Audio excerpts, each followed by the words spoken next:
Hi everyone, welcome back to another anatomy video. In today's episode, we're going to be looking at the anterior and posterior torso model, so all of the muscles on your front and back side.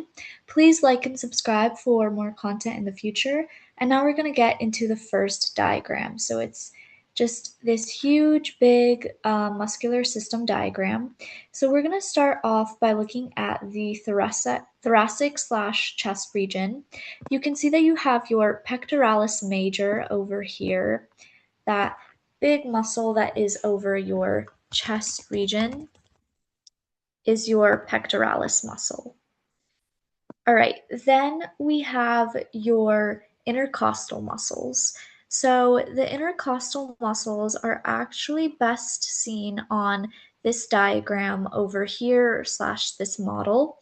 You can see that the internal intercostals is going to be a little bit closer to the sternum slash midline, and the striations are kind of going right to left, while the external intercostals are a little bit more on the external region, and they're going from left to right a little bit more, so they kind of make like a V kind of pattern, while the internal intercostals are making an A pattern. And that's a really great way to help remember it. All right, now moving on, we are going to start looking at the abdomen. So over here, you can see a couple different sections. So this is your rectus abdominis, aka the muscles that are making up your abs are all of these. And if you remember the muscle shapes, rectus abdominis is a great example of a parallel muscle with tendinous bands or tendinous intersections. And going off of that, tendinous intersections is going to be all of the white lines that is in between the rectus abdominis. Then we have your obliques. So your external obliques are going to be these ones over here that are closest to your rectus abdominis. And then your internal obliques are actually going to be these ones over here. So these ones that kind of look like very distinct parallel bands, that is your internal obliques. Finally, you do have your transverse abdominis. The transverse abdominis is best seen on this diagram over here. It is going to be right over here, this region that is deep. You'll see that they cut a cross section and they have all of these layers, and the deepest one is your transverse abdominis. There is a mnemonic to help remember all of these muscles. So the mnemonic is called TIRE, and it goes from deep to superficial. So as I was saying, your transverse abdominis is going to be the most deep, while your external obliques is the most superficial. So TIRE, T stands for transverse abdominis, I stands for internal oblique, R rectus abdominis, and then E stands for external obliques. The very last thing that is good to know is that you have a rectus sheath. If you look on this model over here, you'll see that on one side it shows all of the different muscles, and then on the other it shows this white sheath, looks like a rectangle over here. That is your rectus sheath. It's basically just going to be a tiny little piece of tissue that is covering the muscle layers. Rectus sheath.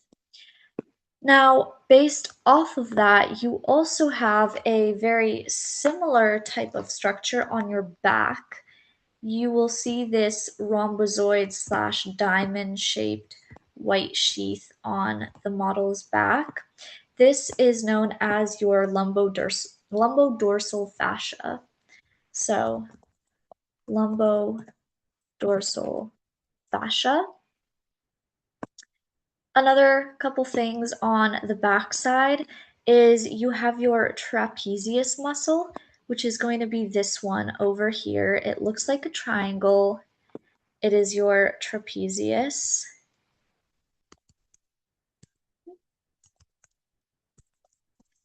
And it's named after the shape, so it's quite easy to remember. And then finally, you have your latissimus dorsi, which is closer to the lumbodorsal fascia. And again, this is the latissimus dorsi.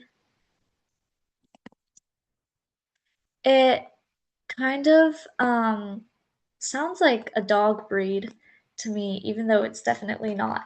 But yeah, whenever I say the name, I always think of like a lab dog. So this is pretty much everything on the front and back side. Again, these models are really, really helpful to see all of these different factors, such as your rectus abdominis, your tendinous intersections, external and internal obliques. You cannot see the transverse abdominis on this model picture over here because it would be deep to all of these three muscles. But you can see your intercostal muscles up here, so you can see the internal and external intercostals. One last thing that is important to know about the abs is that you do have this structure called a linea alba. The linea alba is literally just the line that separates the two halves of your abs, and it's what makes that six-pack kind of look. So again, it's called the linea alba, kind of like Jessica de Alba. All right, over there. And then finally, you do have an inguinal ligament in your inguine region slash groin region. It's going to be right over here, kind of by your pelvic floor. That was a very crooked line, but I hope you guys can see the depiction. All right. So that is everything for this video. I hope you guys found it informational.